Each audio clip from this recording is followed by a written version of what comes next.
당신의 눈에 비친 세상은 어떤 모습입니까?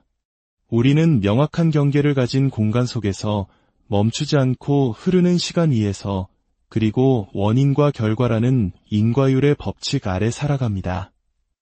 독일의 철학자 아르투어 쇼펜하우어는 바로 이 세 가지, 즉 공간, 시간, 인과율이야말로 인간이 세상을 인식하는 근본적인 틀이라고 말했습니다.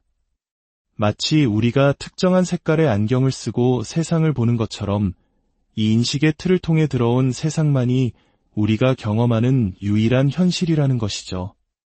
오늘 우리가 함께 떠날 지적 여정에 여러분의 좋아요와 구독은 지혜의 길을 밝히는 등불이 되어줄 것입니다. 이 깊은 사유의 길에 동참해 주신다면 더할 나위 없이 감사하겠습니다. 쇼펜하우어의 사상을 따라가다 보면 우리는 마야라는 고대 인도 사상의 개념과 마주하게 됩니다. 본래 환영 또는 환상을 의미하는 이 말은 진실을 가리고 있는 얇은 베일과도 같습니다. 그렇다면 우리는 과연 무엇에 가려져 있으며 어떤 진실을 보지 못한 채 살아가고 있는 것일까요? 2차원 평면만을 인식하도록 프로그래밍된 로봇을 상상해 보십시오. 그 로봇에게 세상은 오직 점과 선, 그리고 면으로만 이루어진 평면일 뿐 깊이와 높이라는 3차원의 개념은 존재하지 않습니다. 쇼펜하우어는 인간도 이와 같다고 보았습니다. 우리에게 내재된 공간, 시간, 인과율이라는 인식의 프로그램에 따라 세상을 파악하고 그 결과로 나타난 모습, 즉 표상된 세계만을 경험한다는 것입니다. 그러므로 이 인식의 틀은 세상을 알게 해주는 도구인 동시에 세계의 본 모습, 그 자체를 있는 그대로 보지 못하게 막는 한계이기도 합니다. 그렇다면 이 베일 뒤에 가려진 세계의 진짜 모습, 그 본질은 무엇일까요? 쇼펜하우어는 그것을 바로 의지라고 불렀습니다. 이로써 그의 철학은 의지와 표상으로서의 세계라는 이름 아래 완성됩니다. 의지의 세계는 인간의 그 어떤 인식틀과도 무관한 있는 그대로의 생생한 본질 그 자체입니다. 반면 표상으로서의 세계는 우리의 인식 프로그램을 통해 재구성되고 이해된 우리 눈앞에 펼쳐진 현상 세계를 말합니다. 흥미로운 점은 쇼펜하우어가 유럽 철학자 중 최초로 동양 사상, 특히 불교와 인도 철학에 깊은 영감을 받았다는 사실입니다. 그는 1813년 자신의 어머니가 운영하던 살롱에서 동양학자 프리드리히 마이어를 만난 이후 인도의 우파니샤드 철학과 불교 사상에 깊이 매료되었습니다. 그의 사상은 불교와 너무나도 닮아 있어서 세계적인 불교학자 에드워드 콘체는 쇼펜하우어는 불교와 아주 흡사한 정신으로 숨을 쉰다고 평가하기도 했습니다. 하지만 바로 이 지점에서 우리는 중요한 문제를 발견하게 됩니다. 그가 불교를 깊이 탐구했음에도 불구하고 자신의 염세주의적 철학관을 통해 불교를 오해하고 예곡한 부분이 적지 않다는 점입니다. 그는 불교를 삶을 부정하고 허물을 지향하는 염세주의적 종교로 유럽 사회에 소개했고 이로 인해 오랜 시간 동안 서구 사회는 불교에 대한 깊은 오해를 갖게 되었습니다. 따라서 오늘 우리는 쇼펜하우어의 사상과 불교, 그리고 인도의 우파니샤드 철학이 공유하는 지점과 결정적으로 다른 지점들을 세밀하게 비교 분석해보고자 합니다.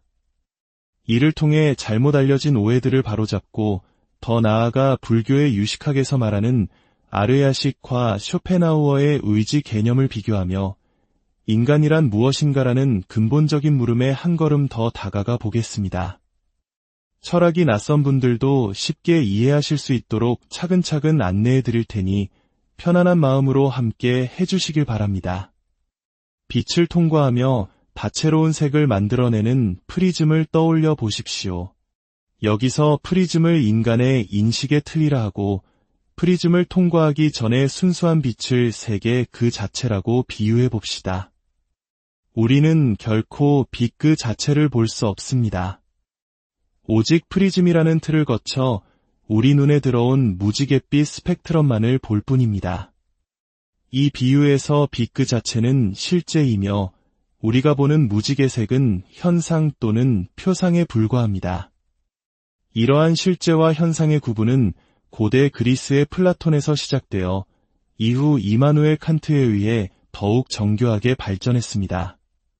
칸트는 우리가 결코 알 수 없는 세계의 본질을 물자체라 부르고 우리의 인식 형식에 의해 구성된 경험 세계를 현상이라고 구분했습니다. 그리고 인간은 시공간이라는 인식의 틀을 벗어날 수 없기에 물자체의 세계는 영원히 알 수 없는 영역으로 남을 것이라고 선언했죠. 놀랍게도 칸트보다 무려 2000년 이상 앞서 인도의 고타마 시다르타, 즉 붓다는 이미 이와 비슷한 통찰을 보여주었습니다. 당시 인도에서는 영혼과 육체는 동일한가, 다른가, 세계는 유한한가, 무한한가, 와 같은 형이상학적 논쟁이 횡행했습니다. 붓다는 이러한 질문들에 대해 무기라는 침묵의 입장을 취했습니다. 무기란 답하지 않는다는 뜻으로 서로 모순되는 두 개의 주장이 동시에 성립 가능한 문제들, 즉 칸트가 말한 이율배반 적인 문제들은 인간의 알매 영역에 속하지 않으므로 논쟁 자체가 무의미하다는 것이었습니다. 그는 이 귀한 삶을 저런 허황된 것을 탐구하느라 낭비하고 있는가? 라며 안타까워했습니다. 칸트와 붓다는 이처럼 인간이 알 수 있는 것과 알 수 없는 것을 명확히 구분했다는 공통점을 가집니다. 그리고 칸트의 철학을 계승한 쇼펜하우어는 바로 저 알 수 없는 영역, 물자체의 자리에 의지라는 개념을 가져다 놓습니다. 그에게 세계의 본질은 우리의 인식과 무관하게 존재하는 맹목적인 의지였던 것입니다. 하지만 쇼펜하우어는 칸트와 결정적인 차이를 보입니다. 칸트에게 현상 세계는 결코 환상이 아니라 우리가 살아가는 유일하고 확실한 현실이었습니다. 그러나 쇼펜하우어에게 의지만이 진짜 실제이며 우리가 경험하는 표상의 세계는 한낱 환영에 불과하다고 주장했습니다. 그가 말하는 의지란 무엇일까요? 그것은 목적도 이유도 없이 그저 살고자 하고 존재하고자 하는 맹목적인 생명의 충동입니다. 배가 고파 밥을 먹고 누군가를 그리워해 사랑을 나누며 피곤에 지쳐 잠이 드는 우리의 모든 행위는 현상, 즉 표상입니다.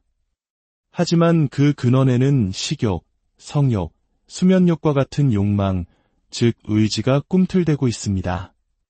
세상 만물은 이 맹목적인 의지가 객관화되어 나타난 모습에 불과합니다. 더 큰 문제는 이 표상된 세계가 본질적으로 고통이라는 점입니다. 왜냐하면 개별화의 원리 때문입니다. 본래 하나이며 구분 없는 의지의 세계를 우리 인간이 시간과 공간이라는 인식의 틀로 파악하는 순간 나와 너, 이것과 저것이라는 분리가 생겨납니다. 시간은 먼저와 나중을, 공간은 여기와 저기를 나눕니다. 이러한 분리는 필연적으로 대립, 갈등, 질투, 투쟁을 낳고 이것이 바로 우리 삶을 채우는 고통의 근원이라는 것입니다. 따라서 이 고통에서 벗어나는 길은 인식의 틀을 넘어 모든 것이 근원적으로 하나임을 직관하는 것입니다. 나와 남이라는 구분 역시 저 거대한 의지가 잠시 드러낸 모습일 뿐, 그 뿌리는 하나라는 사실을 깨달을 때 우리는 타인의 고통을 나의 고통처럼 느끼는 동고의 윤리에 도달할 수 있다고 보았습니다. 바로 이러한 사상은 인도의 우파니샤드 철학에서 말하는 버마이려 사상과 매우 흡사합니다. 우주의 근본 원리인 브라만과 개인의 본질인 아트만이 결국 하나라는 깨달음이죠. 하지만 여기에도 결정적인 차이가 존재합니다. 우파니샤드에서 브라만은 지극한 행복이자 선의 원천으로 묘사됩니다. 그러나 쇼펜하우어의 의지는 선도 악도 아닌 그저 맹목적이고 비합리적인 충동일 뿐입니다. 남을 괴롭히는 잔인한 성격, 주체할 수 없는 식탐, 혹은 자기 희생적인 이타심조차도 그저 맹목적인 의지가 각 개인을 통해 다르게 표상된 결과일 뿐 그 배후에는 어떠한 숭고한 목적도 없다는 것입니다. 또한 붓다의 가르침은 쇼펜하우어와 같은 이원론적 세계관을 전제하지 않습니다. 붓다에게 세계의 본질은 의지나 브라만과 같은 고정불변의 실체가 아니라 연기 그 자체입니다. 연기란 이것이 있기에 저것이 있고 이것이 생겨나기에 저것이 생겨난다는 상호이존성의 법칙입니다. 세상의 모든 존재는 독립적으로 존재하는 실체가 아니라 무수한 원인과 결과의 관계망 속에서 서로 영향을 주고받으며 끊임없이 생성하고 소멸하는 과정 속에 있다는 것입니다. 따라서 붓다는 영원불멸한 궁극적 실제라는 개념 자체를 설정하지 않았습니다. 오히려 그러한 실제를 가정하고 그것에 집착하는 것이야말로 고통의 원인이라고 보았죠. 플라톤의 이데아, 우파니샤드의 브라만, 쇼펜하우어의 의지는 모두 변치 않는 영원한 근원을 상정한다는 점에서 공통점을 가지며 붓다의 관점에서 이는 허구적인 형이상학에 불과합니다. 쇼펜하우어가 불교를 결정적으로 오해한 지점은 그의 철학 마지막 장에 등장하는 의지의 부정 개념에서 드러납니다. 그는 고통의 근원인 의지를 부정하고 소멸시켜 더 이상 의지에 이끌리지 않는 평온한 상태에 도달해야 한다고 주장했습니다. 그리고 그는 이러한 우의 경지를 불교에서 말하는 열반과 동일시했습니다. 즉, 열반을 완전한 소멸 또는 죽음과 같은 상태로 이해한 것입니다. 그러나 이것은 불교에 대한 심각한 왜곡입니다. 붓다는 존재의 소멸이나 의지의 부정을 열반이라고 가르치지 않았습니다. 열반은 나라는 존재가 독립적 실체가 아니라 수많은 인과 관계 속에서 잠시 형성된 것임을 깨닫는 지혜의 상태입니다. 이러한 사실을 체득함으로써 나라는 것에 대한 집착과 과도한 욕망에서 벗어나 마음의 평화를 얻는 것이지 존재 자체가 사라지는 허물을 의미하는 것이 아닙니다. 당시 유럽의 부족한 불교학 자료만으로는 붓다의 깊은 사상을 온전히 이해하기 어려웠던 쇼펜하우어는 결국 불교를 어둡고 염세적인 죽음의 종교로 보이게 만드는 우를 범하고 말았습니다. 이제 불교에 대한 오해를 바로잡았으니 마지막으로 쇼펜하우어의 의지와 불교 유식학의 아르야식을 비교하며 인간 의식의 심층으로 더 깊이 들어가 보겠습니다. 유식학은 모든 것은 오직 마음이 지어낸 것이라는 명제로 유명한 불교 심리학의 정수입니다. 이 학파는 인간의 의식을 8가지 층위로 세밀하게 분석하는데 그 가장 깊은 곳에 바로 아르야식이 존재합니다. 아르야식은 감추어진 식, 저장하는 식이라는 뜻으로 태어나서부터 지금까지 심지어는 윤회를 믿는 관점에서는 수많은 전생으로부터 쌓아온 모든 경험과 기억, 습관, 잠재력이 저장되는 거대한 데이터베이스와 같습니다. 현대 심리학의 무의식 개념과도 비교되곤 합니다. 우리가 통제할 수 없는 자신의 모습을 떠올려 보십시오. 어두운 곳을 병적으로 무서워하는 사람, 아무리 노력해도 특정 습관을 고치지 못하는 사람. 쇼펜하우어는 이를 이유를 알 수 없는 맹목적인 의지의 드러남이라고 설명할 것입니다. 반면 유식학에서는 그 원인을 그 사람의 아르야식에 저장된 과거의 경험과 잠재된 정보들, 즉 업의 결과라고 봅니다. 두 개념은 인간의 비합리적이고 통제 불가능한 측면을 설명한다는 점에서 유사해 보이지만 결정적인 차이가 있습니다. 쇼펜하우어의 의지는 변하지 않는 근원적 실체입니다.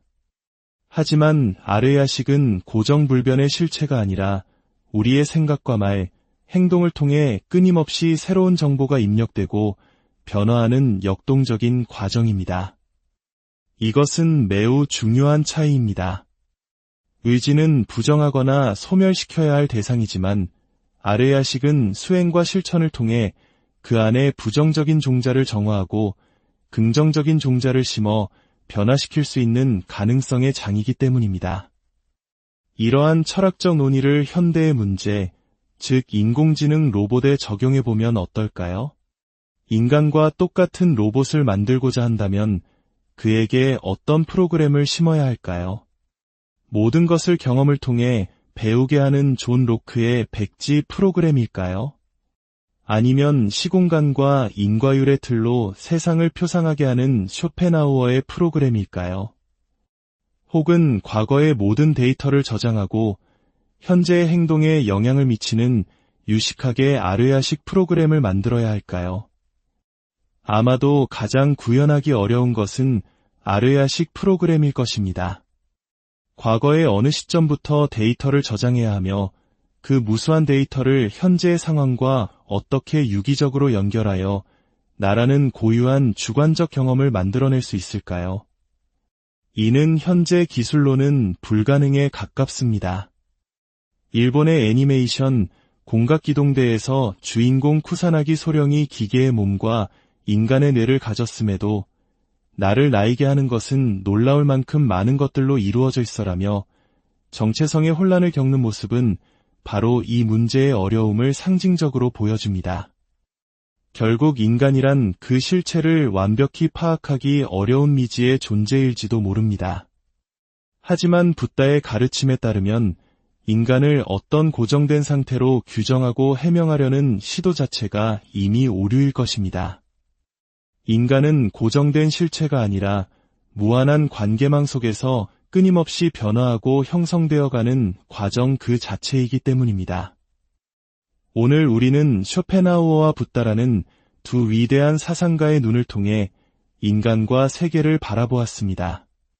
세계를 맹목적 의지가 만들어낸 고통의 환영으로 본 쇼펜하우어, 그리고 모든 것이 상호 연결된 연기의 과정임을 깨닫고 마음의 평화를 찾으라 가르친 붓다. 여러분에게는 누구의 통찰이 더 깊은 울림을 주었습니까? 이 질문에 대한 깊은 사색의 시간을 가져보시기를 바라며 오늘의 이야기를 모두 당신의 눈에 비친 세상은 어떤 모습입니까? 우리는 명확한 경계를 가진 공간 속에서 멈추지 않고 흐르는 시간 위에서 그리고 원인과 결과라는 인과율의 법칙 아래 살아갑니다. 독일의 철학자 아르투어 쇼펜하우어는 바로 이 세 가지, 즉 공간, 시간, 인과율이야말로 인간이 세상을 인식하는 근본적인 틀이라고 말했습니다. 마치 우리가 특정한 색깔의 안경을 쓰고 세상을 보는 것처럼 이 인식의 틀을 통해 들어온 세상만이 우리가 경험하는 유일한 현실이라는 것이죠. 오늘 우리가 함께 떠날 지적 여정에 여러분의 좋아요와 구독은 지혜의 길을 밝히는 등불이 되어줄 것입니다. 이 깊은 사유의 길에 동참해 주신다면 더할 나위 없이 감사하겠습니다. 쇼펜하우어의 사상을 따라가다 보면 우리는 마야라는 고대 인도 사상의 개념과 마주하게 됩니다. 본래 환영 또는 환상을 의미하는 이 말은 진실을 가리고 있는 얇은 베일과도 같습니다. 그렇다면 우리는 과연 무엇에 가려져 있으며 어떤 진실을 보지 못한 채 살아가고 있는 것일까요? 2차원 평면만을 인식하도록 프로그래밍된 로봇을 상상해 보십시오. 그 로봇에게 세상은 오직 점과 선, 그리고 면으로만 이루어진 평면일 뿐 깊이와 높이라는 3차원의 개념은 존재하지 않습니다. 쇼펜하우어는 인간도 이와 같다고 보았습니다. 우리에게 내재된 공간, 시간, 인과율이라는 인식의 프로그램에 따라 세상을 파악하고 그 결과로 나타난 모습, 즉 표상된 세계만을 경험한다는 것입니다. 그러므로 이 인식의 틀은 세상을 알게 해주는 도구인 동시에 세계의 본 모습, 그 자체를 있는 그대로 보지 못하게 막는 한계이기도 합니다.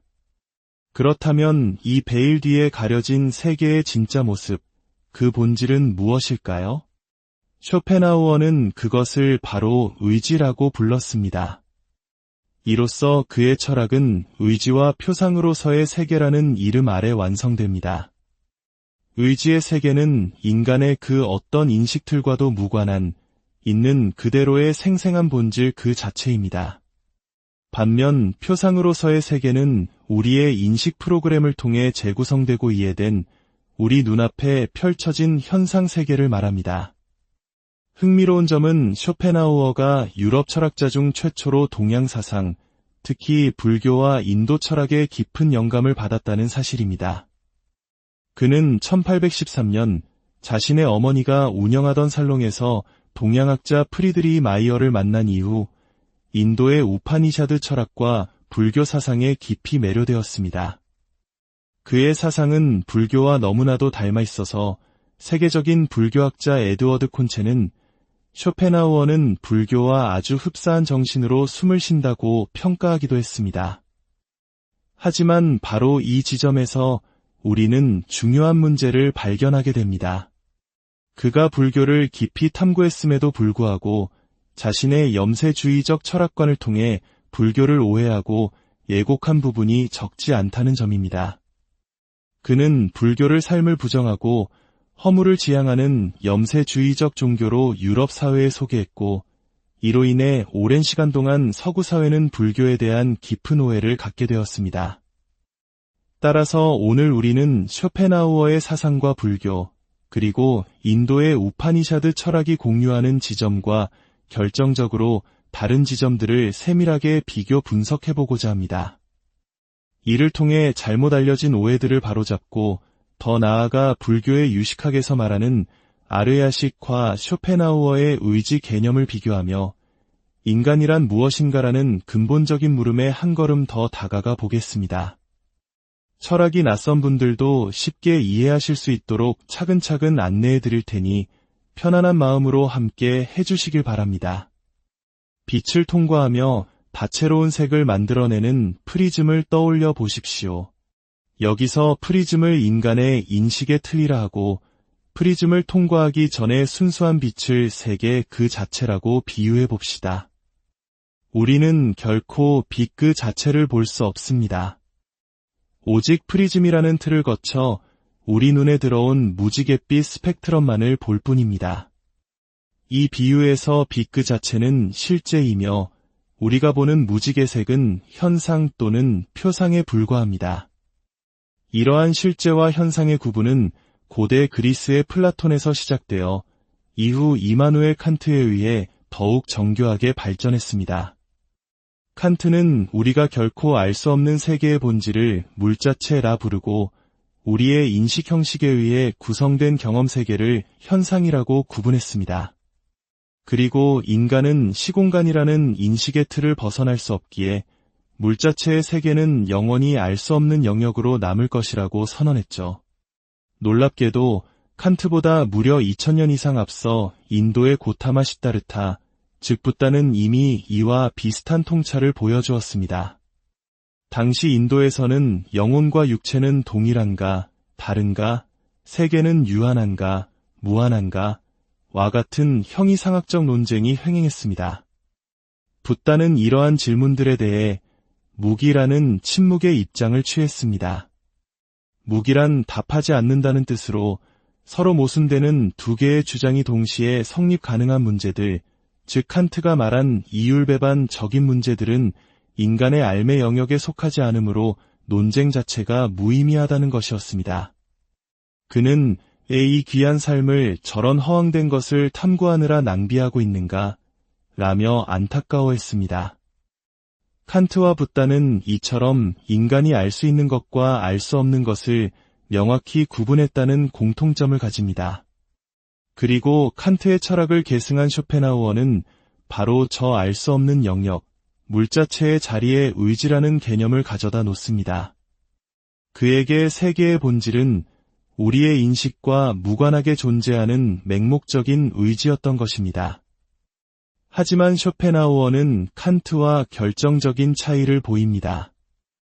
칸트에게 현상 세계는 결코 환상이 아니라 우리가 살아가는 유일하고 확실한 현실이었습니다. 그러나 쇼펜하우어에게 의지만이 진짜 실제이며 우리가 경험하는 표상의 세계는 한낱 환영에 불과하다고 주장했습니다. 그가 말하는 의지란 무엇일까요?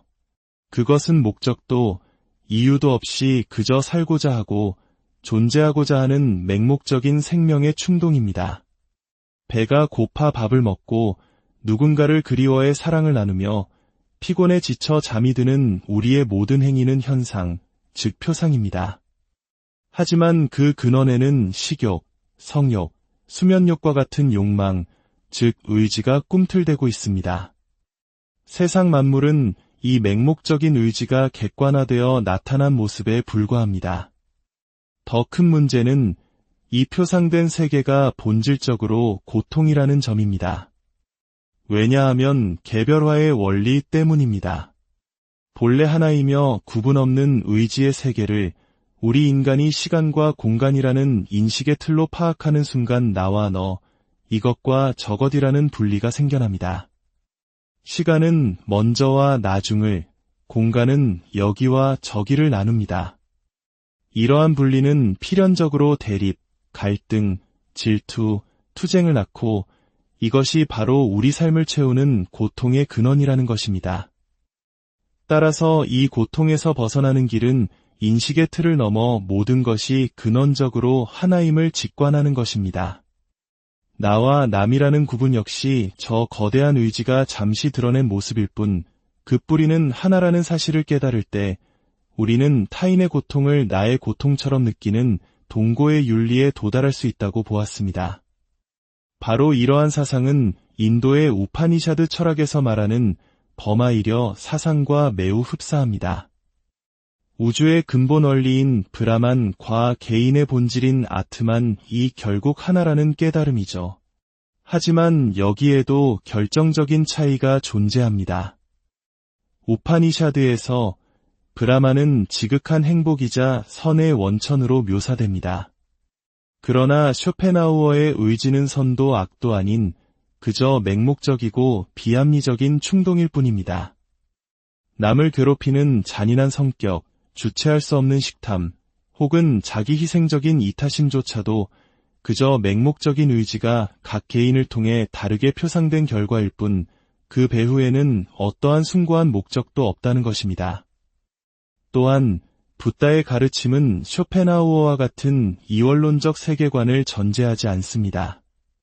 붓다에게 세계의 본질은 의지나 브라만과 같은 고정불변의 실체가 아니라 연기 그 자체입니다. 연기란 이것이 있기에 저것이 있고 이것이 생겨나기에 저것이 생겨난다는 상호이존성의 법칙입니다. 세상의 모든 존재는 독립적으로 존재하는 실체가 아니라 무수한 원인과 결과의 관계망 속에서 서로 영향을 주고받으며 끊임없이 생성하고 소멸하는 과정 속에 있다는 것입니다. 따라서 붓다는 영원불멸한 궁극적 실제라는 개념 자체를 설정하지 않았습니다. 오히려 그러한 실제를 가정하고 그것에 집착하는 것이야말로 고통의 원인이라고 보았죠. 플라톤의 이데아, 우파니샤드의 브라만, 쇼펜하우어의 의지는 모두 변치 않는 영원한 근원을 상정한다는 점에서 공통점을 가지며 붓다의 관점에서 이는 허구적인 형이상학에 불과합니다. 쇼펜하우어가 불교를 결정적으로 오해한 지점은 그의 철학 마지막 장에 등장하는 의지의 부정 개념에서 드러납니다. 그는 고통의 근원인 의지를 부정하고 소멸시켜 더 이상 의지에 이끌리지 않는 평온한 상태에 도달해야 한다고 주장했습니다. 그리고 그는 이러한 우의 경지를 불교에서 말하는 열반과 동일시했습니다. 즉, 열반을 완전한 소멸 또는 죽음과 같은 상태로 이해한 것입니다. 그러나 이것은 불교에 대한 심각한 왜곡입니다. 붓다는 존재의 소멸이나 의지의 부정을 열반이라고 가르치지 않았습니다. 열반은 나라는 존재가 독립적 실체가 아니라 수많은 인과 관계 속에서 잠시 형성된 것임을 깨닫는 지혜의 상태입니다. 이러한 사실을 체득함으로써 나라는 것에 대한 집착과 과도한 욕망에서 벗어나 마음의 평화를 얻는 것이지 존재 자체가 사라지는 허물을 의미하는 것이 아닙니다. 당시 유럽의 부족한 불교학 자료만으로는 붓다의 깊은 사상을 온전히 이해하기 어려웠던 쇼펜하우어는 결국 불교를 어둡고 염세적인 죽음의 종교로 보이게 만드는 우를 범하고 말았습니다. 이제 불교에 대한 오해를 바로잡았으니 마지막으로 쇼펜하우어의 의지와 불교 유식학의 아르야식을 비교하며 인간 의식의 심층으로 더 깊이 들어가 보겠습니다. 유식학은 모든 것은 오직 마음이 지어낸 것이라는 명제로 유명한 불교 심리학의 정수입니다. 이 학파는 인간의 의식을 8가지 층위로 세밀하게 분석하는데 그 가장 깊은 곳에 바로 아르야식이 존재합니다. 아르야식은 감추어진 식, 저장하는 식이라는 뜻으로 태어나서부터 지금까지 심지어는 윤회를 믿는 관점에서는 수많은 전생으로부터 쌓아온 모든 경험과 기억, 습관, 잠재력이 저장되는 거대한 데이터베이스와 같습니다. 현대 심리학의 무의식 개념과도 비교되곤 합니다. 우리가 통제할 수 없는 자신의 모습을 떠올려 보십시오. 어두운 곳을 병적으로 무서워하는 사람, 아무리 노력해도 특정 습관을 고치지 못하는 사람. 쇼펜하우어는 이를 이유를 알 수 없는 맹목적인 의지의 드러남이라고 설명할 것입니다. 반면 유식학에서는 그 원인을 그 사람의 아르야식에 저장된 과거의 경험과 잠재된 정보들, 즉 업의 결과라고 봅니다. 두 개념은 인간의 비합리적이고 통제 불가능한 측면을 설명한다는 점에서 유사해 보이지만 결정적인 차이가 있습니다. 쇼펜하우어의 의지는 변하지 않는 근원적 실체입니다. 하지만 아르야식은 고정불변의 실체가 아니라 우리의 생각과 말, 행동을 통해 끊임없이 새로운 정보가 입력되고 변화하는 역동적인 과정입니다. 이것은 매우 중요한 차이입니다. 의지는 부정하거나 소멸시켜야 할 대상이지만 아르야식은 수행과 실천을 통해 그 안에 부정적인 종자를 정화하고 긍정적인 종자를 심어 변화시킬 수 있는 가능성의 장이기 때문입니다. 이러한 철학적 논의를 현대의 문제, 즉 인공지능 로봇에 적용해보면 어떨까요? 인간과 똑같은 로봇을 만들고자 한다면 그에게 어떤 프로그램을 심어야 할까요? 모든 것을 경험을 통해 배우게 하는 존 로크의 백지 프로그램일까요? 아니면 시공간과 인과율의 틀로 세상을 표상하게 하는 쇼펜하우어의 프로그램일까요? 혹은 과거의 모든 데이터를 저장하고 현재의 행동에 영향을 미치는 유식학의 아르야식 프로그램을 만들어야 할까요? 아마도 가장 구현하기 어려운 것은 아르야식 프로그램일 것입니다. 과거의 어느 시점부터 데이터를 저장해야 하며 그 무수한 데이터를 현재의 상황과 어떻게 유기적으로 연결하여 나라는 고유한 주관적 경험을 만들어낼 수 있을까요? 이는 현재 기술로는 불가능에 가깝습니다. 일본의 애니메이션 공각기동대에서 주인공 쿠사나기 소령이 기계의 몸과 인간의 뇌를 가졌음에도 나를 나이게 하는 것은 놀라울 만큼 많은 것들로 이루어져 있어라며 정체성의 혼란을 겪는 모습은 바로 이 문제의 어려움을 상징적으로 보여줍니다. 결국 인간이란 그 실체를 완벽히 파악하기 어려운 미지의 존재일지도 모릅니다. 하지만 붓다의 가르침에 따르면 인간을 어떤 고정된 상태로 규정하고 해명하려는 시도 자체가 이미 오류일 것입니다. 인간은 고정된 실체가 아니라 무한한 관계망 속에서 끊임없이 변화하고 형성되어가는 과정 그 자체이기 때문입니다. 오늘 우리는 쇼펜하우어와 붓다라는 두 위대한 사상가의 눈을 통해 인간과 세계를 바라보았습니다. 세계를 맹목적 의지가 만들어낸 고통의 환영으로 본 쇼펜하우어, 그리고 모든 것이 상호 연결된 연기의 과정임을 깨닫고 마음의 평화를 찾으라 가르친 붓다. 여러분에게는 누구의 통찰이 더 깊은 울림을 주었습니까? 이 질문에 대한 깊은 사색의 시간을 가져보시기를 바라며 오늘의 이야기를 모두 당신의 눈에 비친 세상은 어떤 모습입니까? 우리는 명확한 경계를 가진 공간 속에서 멈추지 않고 흐르는 시간 위에서 그리고 원인과 결과라는 인과율의 법칙 아래 살아갑니다. 독일의 철학자 아르투어 쇼펜하우어는 바로 이 세 가지, 즉 공간, 시간, 인과율이야말로 인간이 세상을 인식하는 근본적인 틀이라고 말했습니다. 마치 우리가 특정한 색깔의 안경을 쓰고 세상을 보는 것처럼 이 인식의 틀을 통해 들어온 세상만이 우리가 경험하는 유일한 현실이라는 것이죠. 오늘 우리가 함께 떠날 지적 여정에 여러분의 좋아요와 구독은 지혜의 길을 밝히는 등불이 되어줄 것입니다. 이 깊은 사유의 길에 동참해 주신다면 더할 나위 없이 감사하겠습니다. 쇼펜하우어의 사상을 따라가다 보면 우리는 마야라는 고대 인도 사상의 개념과 마주하게 됩니다. 본래 환영 또는 환상을 의미하는 이 말은 진실을 가리고 있는 얇은 베일과도 같습니다. 그렇다면 우리는 과연 무엇에 가려져 있으며 어떤 진실을 보지 못한 채 살아가고 있는 것일까요? 2차원 평면만을 인식하도록 프로그래밍된 로봇을 상상해 보십시오. 그 로봇에게 세상은 오직 점과 선, 그리고 면으로만 이루어진 평면일 뿐 깊이와 높이라는 3차원의 개념은 존재하지 않습니다. 쇼펜하우어는 인간도 이와 같다고 보았습니다.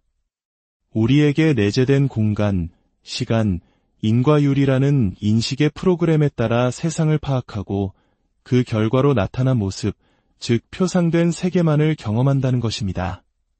그러므로 이 인식의 틀은 세상을 알게 해주는 도구인 동시에 세계의 본 모습, 그 자체를 있는 그대로 보지 못하게 막는 한계이기도 합니다. 그렇다면 이 베일 뒤에 가려진 세계의 진짜 모습, 그 본질은 무엇일까요? 쇼펜하우어는 그것을 바로 의지라고 불렀습니다. 이로써 그의 철학은 의지와 표상으로서의 세계라는 이름 아래 완성됩니다. 의지의 세계는 인간의 그 어떤 인식틀과도 무관한 있는 그대로의 생생한 본질 그 자체입니다. 반면 표상으로서의 세계는 우리의 인식 프로그램을 통해 재구성되고 이해된 우리 눈앞에 펼쳐진 현상 세계를 말합니다. 흥미로운 점은 쇼펜하우어가 유럽 철학자 중 최초로 동양 사상, 특히 불교와 인도 철학에 깊은 영감을 받았다는 사실입니다. 그는 1813년 자신의 어머니가 운영하던 살롱에서 동양학자 프리드리히 마이어를 만난 이후 인도의 우파니샤드 철학과 불교 사상에 깊이 매료되었습니다. 그의 사상은 불교와 너무나도 닮아 있어서 세계적인 불교학자 에드워드 콘체는 쇼펜하우어는 불교와 아주 흡사한 정신으로 숨을 쉰다고 평가하기도 했습니다. 하지만 바로 이 지점에서 우리는 중요한 문제를 발견하게 됩니다. 그가 불교를 깊이 탐구했음에도 불구하고 자신의 염세주의적 철학관을 통해 불교를 오해하고 예곡한 부분이 적지 않다는 점입니다. 그는 불교를 삶을 부정하고 허물을 지향하는 염세주의적 종교로 유럽 사회에 소개했고 이로 인해 오랜 시간 동안 서구 사회는 불교에 대한 깊은 오해를 갖게 되었습니다. 따라서 오늘 우리는 쇼펜하우어의 사상과 불교, 그리고 인도의 우파니샤드 철학이 공유하는 지점과 결정적으로 다른 지점들을 세밀하게 비교 분석해보고자 합니다. 이를 통해 잘못 알려진 오해들을 바로잡고 더 나아가 불교의 유식학에서 말하는 아르야식과 쇼펜하우어의 의지 개념을 비교하며 인간이란 무엇인가라는 근본적인 물음에 한 걸음 더 다가가 보겠습니다. 철학이 낯선 분들도 쉽게 이해하실 수 있도록 차근차근 안내해 드릴 테니 편안한 마음으로 함께 해주시길 바랍니다. 빛을 통과하며 다채로운 색을 만들어내는 프리즘을 떠올려 보십시오. 여기서 프리즘을 인간의 인식의 틀이라 하고 프리즘을 통과하기 전에 순수한 빛을 세계 그 자체라고 비유해 봅시다. 우리는 결코 빛 그 자체를 볼 수 없습니다.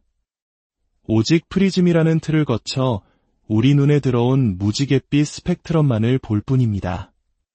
이 비유에서 빛 그 자체는 실제이며 우리가 보는 무지개색은 현상 또는 표상에 불과합니다.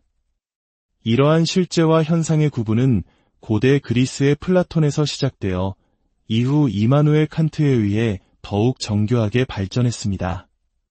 칸트는 우리가 결코 알 수 없는 세계의 본질을 물자체라 부르고 우리의 인식 형식에 의해 구성된 경험 세계를 현상이라고 구분했습니다. 그리고 인간은 시공간이라는 인식의 틀을 벗어날 수 없기에 물자체의 세계는 영원히 알 수 없는 영역으로 남을 것이라고 선언했죠. 놀랍게도 칸트보다 무려 2000년 이상 앞서 인도의 고타마 시다르타, 즉 붓다는 이미 이와 비슷한 통찰을 보여주었습니다. 당시 인도에서는 영혼과 육체는 동일한가, 다른가, 세계는 유한한가, 무한한가, 와 같은 형이상학적 논쟁이 횡행했습니다. 붓다는 이러한 질문들에 대해 무기라는 침묵의 입장을 취했습니다. 무기란 답하지 않는다는 뜻으로 서로 모순되는 두 개의 주장이 동시에 성립 가능한 문제들, 즉 칸트가 말한 이율배반적인 문제들은 인간의 알매 영역에 속하지 않으므로 논쟁 자체가 무의미하다는 것이었습니다. 그는 왜 이 귀한 삶을 저런 허황된 것을 탐구하느라 낭비하고 있는가? 라며 안타까워했습니다.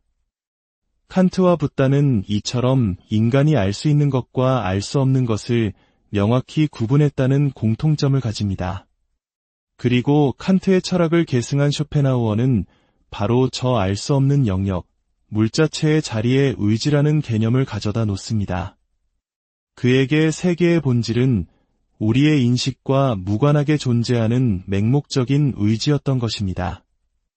하지만 쇼펜하우어는 칸트와 결정적인 차이를 보입니다.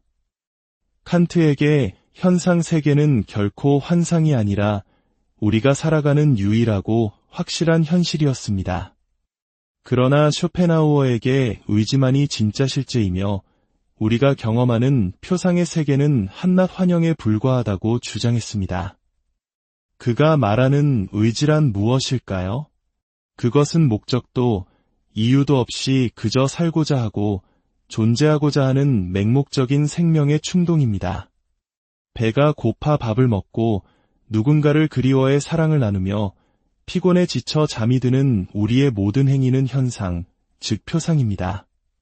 하지만 그 근원에는 식욕, 성욕, 수면욕과 같은 욕망, 즉 의지가 꿈틀대고 있습니다.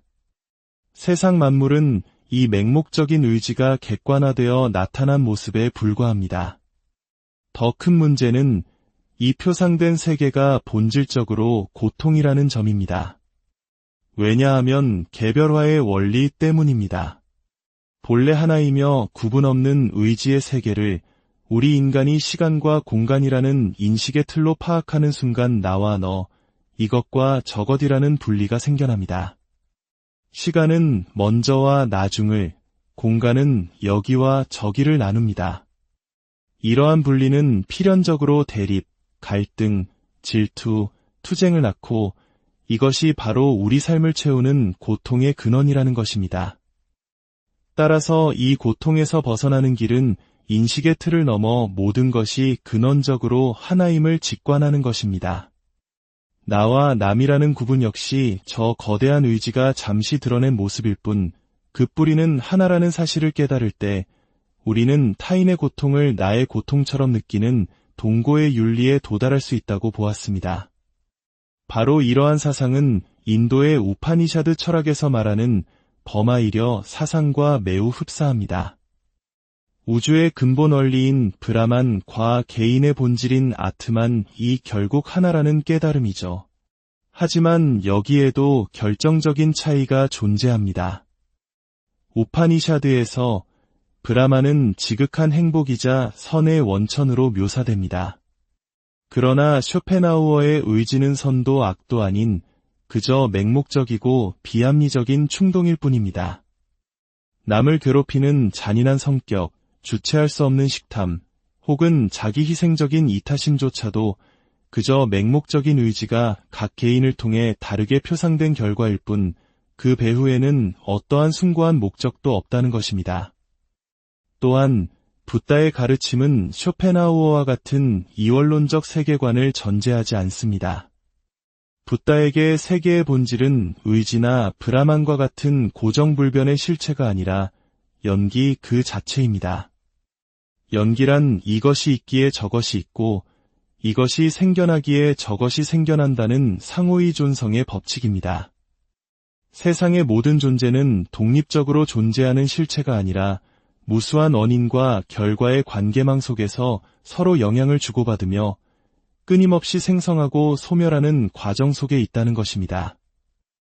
따라서 붓다는 영원불멸한 궁극적 실제라는 개념 자체를 설정하지 않았습니다. 오히려 그러한 실제를 가정하고 그것에 집착하는 것이야말로 고통의 원인이라고 보았죠. 플라톤의 이데아, 우파니샤드의 브라만, 쇼펜하우어의 의지는 모두 변치 않는 영원한 근원을 상정한다는 점에서 공통점을 가지며 붓다의 관점에서 이는 허구적인 형이상학에 불과합니다. 쇼펜하우어가 불교를 결정적으로 오해한 지점은 그의 철학 마지막 장에 등장하는 의지의 부정 개념에서 드러납니다. 그는 고통의 근원인 의지를 부정하고 소멸시켜 더 이상 의지에 이끌리지 않는 평온한 상태에 도달해야 한다고 주장했습니다. 그리고 그는 이러한 우의 경지를 불교에서 말하는 열반과 동일시했습니다. 즉, 열반을 완전한 소멸 또는 죽음과 같은 상태로 이해한 것입니다. 그러나 이것은 불교에 대한 심각한 왜곡입니다. 붓다는 존재의 소멸이나 의지의 부정을 열반이라고 가르치지 않았습니다. 열반은 나라는 존재가 독립적 실체가 아니라 수많은 인과 관계 속에서 잠시 형성된 것임을 깨닫는 지혜의 상태입니다. 이러한 사실을 체득함으로써 나라는 것에 대한 집착과 과도한 욕망에서 벗어나 마음의 평화를 얻는 것이지 존재 자체가 사라지는 허물을 의미하는 것이 아닙니다. 당시 유럽의 부족한 불교학 자료만으로는 붓다의 깊은 사상을 온전히 이해하기 어려웠던 쇼펜하우어는 결국 불교를 어둡고 염세적인 죽음의 종교로 보이게 만드는 우를 범하고 말았습니다. 이제 불교에 대한 오해를 바로잡았으니 마지막으로 쇼펜하우어의 의지와 불교 유식학의 아르야식을 비교하며 인간 의식의 심층으로 더 깊이 들어가 보겠습니다. 유식학은 모든 것은 오직 마음이 지어낸 것이라는 명제로 유명한 불교 심리학의 정수입니다. 이 학파는 인간의 의식을 8가지 층위로 세밀하게 분석하는데 그 가장 깊은 곳에 바로 아르야식이 존재합니다. 아르야식은 감추어진 식, 저장하는 식이라는 뜻으로 태어나서부터 지금까지 심지어는 윤회를 믿는 관점에서는 수많은 전생으로부터 쌓아온 모든 경험과 기억, 습관, 잠재력이 저장되는 거대한 데이터베이스와 같습니다. 현대 심리학의 무의식 개념과도 비교되곤 합니다. 우리가 통제할 수 없는 자신의 모습을 떠올려 보십시오.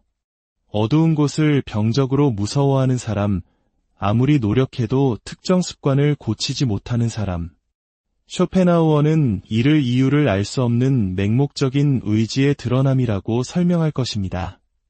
반면 유식학에서는 그 원인을 그 사람의 아르야식에 저장된 과거의 경험과 잠재된 정보들, 즉 업의 결과라고 봅니다. 두 개념은 인간의 비합리적이고 통제 불가능한 측면을 설명한다는 점에서 유사해 보이지만 결정적인 차이가 있습니다. 쇼펜하우어의 의지는 변하지 않는 근원적 실체입니다.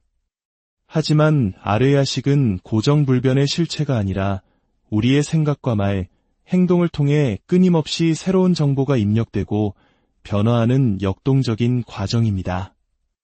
이것은 매우 중요한 차이입니다. 의지는 부정하거나 소멸시켜야 할 대상이지만 아르야식은 수행과 실천을 통해 그 안에 부정적인 종자를 정화하고 긍정적인 종자를 심어 변화시킬 수 있는 가능성의 장이기 때문입니다. 이러한 철학적 논의를 현대의 문제, 즉 인공지능 로봇에 적용해보면 어떨까요? 인간과 똑같은 로봇을 만들고자 한다면 그에게 어떤 프로그램을 심어야 할까요? 모든 것을 경험을 통해 배우게 하는 존 로크의 백지 프로그램일까요? 아니면 시공간과 인과율의 틀로 세상을 표상하게 하는 쇼펜하우어의 프로그램일까요? 혹은 과거의 모든 데이터를 저장하고 현재의 행동에 영향을 미치는 유식학의 아르야식 프로그램을 만들어야 할까요? 아마도 가장 구현하기 어려운 것은 아르야식 프로그램일 것입니다. 과거의 어느 시점부터 데이터를 저장해야 하며 그 무수한 데이터를 현재의 상황과 어떻게 유기적으로 연결하여 나라는 고유한 주관적 경험을 만들어낼 수 있을까요? 이는 현재 기술로는 불가능에 가깝습니다. 일본의 애니메이션 공각기동대에서 주인공 쿠사나기 소령이 기계의 몸과 인간의 뇌를 가졌음에도 나를 나이게 하는 것은 놀라울 만큼 많은 것들로 이루어져 있어라며 정체성의 혼란을 겪는 모습은 바로 이 문제의 어려움을 상징적으로 보여줍니다. 결국 인간이란 그 실체를 완벽히 파악하기 어려운 미지의 존재일지도 모릅니다. 하지만 붓다의 가르침에 따르면 인간을 어떤 고정된 상태로 규정하고 해명하려는 시도 자체가 이미 오류일 것입니다. 인간은 고정된 실체가 아니라 무한한 관계망 속에서 끊임없이 변화하고 형성되어가는 과정 그 자체이기 때문입니다. 오늘 우리는 쇼펜하우어와 붓다라는 두 위대한 사상가의 눈을 통해 인간과 세계를 바라보았습니다. 세계를 맹목적 의지가 만들어낸 고통의 환영으로 본 쇼펜하우어, 그리고 모든 것이 상호 연결된 연기의 과정임을 깨닫고 마음의 평화를 찾으라 가르친 붓다. 여러분에게는 누구의 통찰이 더 깊은 울림을 주었습니까? 이 질문에 대한 깊은 사색의 시간을 가져보시기를 바라며 오늘의 이야기를 모두 당신의 눈에 비친 세상은 어떤 모습입니까? 우리는 명확한 경계를 가진 공간 속에서 멈추지 않고 흐르는 시간 위에서 그리고 원인과 결과라는 인과율의 법칙 아래 살아갑니다. 독일의 철학자 아르투어 쇼펜하우어는 바로 이 세 가지, 즉 공간, 시간, 인과율이야말로 인간이 세상을 인식하는 근본적인 틀이라고 말했습니다. 마치 우리가 특정한 색깔의 안경을 쓰고 세상을 보는 것처럼 이 인식의 틀을 통해 들어온 세상만이 우리가 경험하는 유일한 현실이라는 것이죠.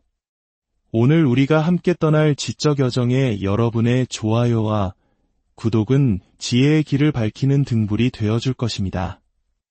이 깊은 사유의 길에 동참해 주신다면 더할 나위 없이 감사하겠습니다.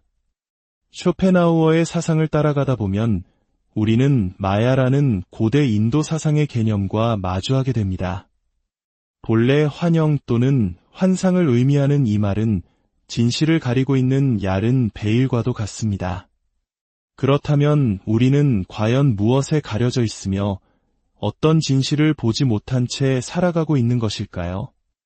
2차원 평면만을 인식하도록 프로그래밍된 로봇을 상상해 보십시오. 그 로봇에게 세상은 오직 점과 선, 그리고 면으로만 이루어진 평면일 뿐 깊이와 높이라는 3차원의 개념은 존재하지 않습니다. 쇼펜하우어는 인간도 이와 같다고 보았습니다. 우리에게 내재된 공간, 시간, 인과율이라는 인식의 프로그램에 따라 세상을 파악하고 그 결과로 나타난 모습, 즉 표상된 세계만을 경험한다는 것입니다. 그러므로 이 인식의 틀은 세상을 알게 해주는 도구인 동시에 세계의 본 모습, 그 자체를 있는 그대로 보지 못하게 막는 한계이기도 합니다. 그렇다면 이 베일 뒤에 가려진 세계의 진짜 모습, 그 본질은 무엇일까요? 쇼펜하우어는 그것을 바로 의지라고 불렀습니다. 이로써 그의 철학은 의지와 표상으로서의 세계라는 이름 아래 완성됩니다. 의지의 세계는 인간의 그 어떤 인식틀과도 무관한 있는 그대로의 생생한 본질 그 자체입니다. 반면 표상으로서의 세계는 우리의 인식 프로그램을 통해 재구성되고 이해된 우리 눈앞에 펼쳐진 현상 세계를 말합니다. 흥미로운 점은 쇼펜하우어가 유럽 철학자 중 최초로 동양 사상, 특히 불교와 인도 철학에 깊은 영감을 받았다는 사실입니다.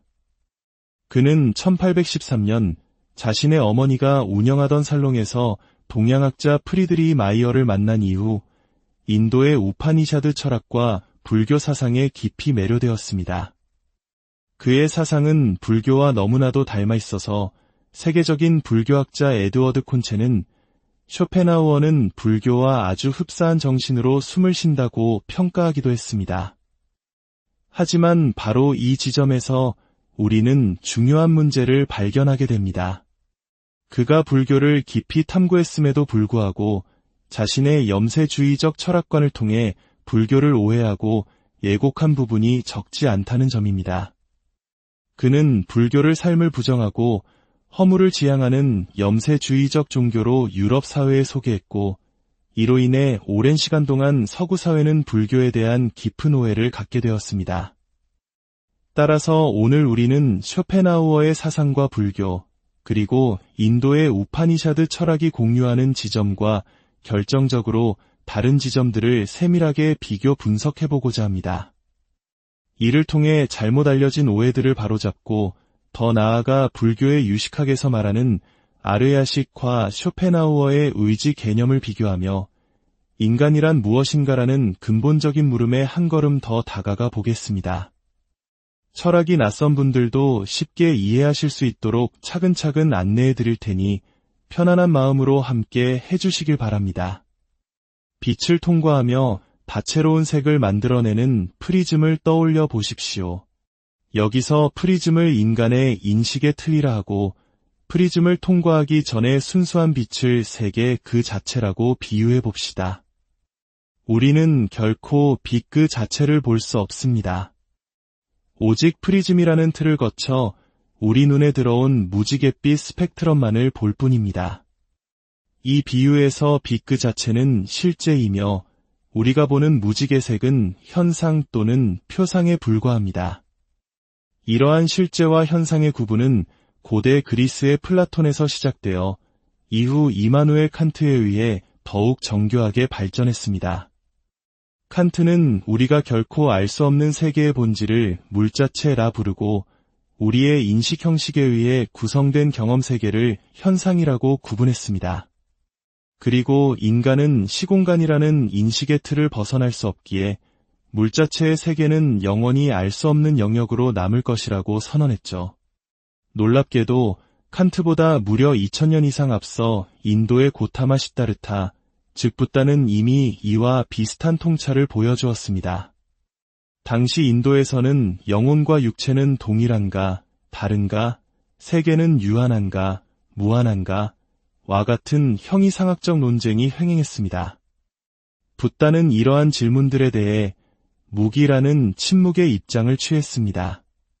무기란 답하지 않는다는 뜻으로 서로 모순되는 두 개의 주장이 동시에 성립 가능한 문제들, 즉 칸트가 말한 이율배반 적인 문제들은 인간의 알매 영역에 속하지 않으므로 논쟁 자체가 무의미하다는 것이었습니다.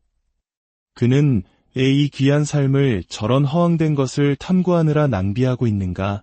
라며 안타까워했습니다. 칸트와 붓다는 이처럼 인간이 알 수 있는 것과 알 수 없는 것을 명확히 구분했다는 공통점을 가집니다. 그리고 칸트의 철학을 계승한 쇼펜하우어는 바로 저 알 수 없는 영역, 물자체의 자리에 의지라는 개념을 가져다 놓습니다.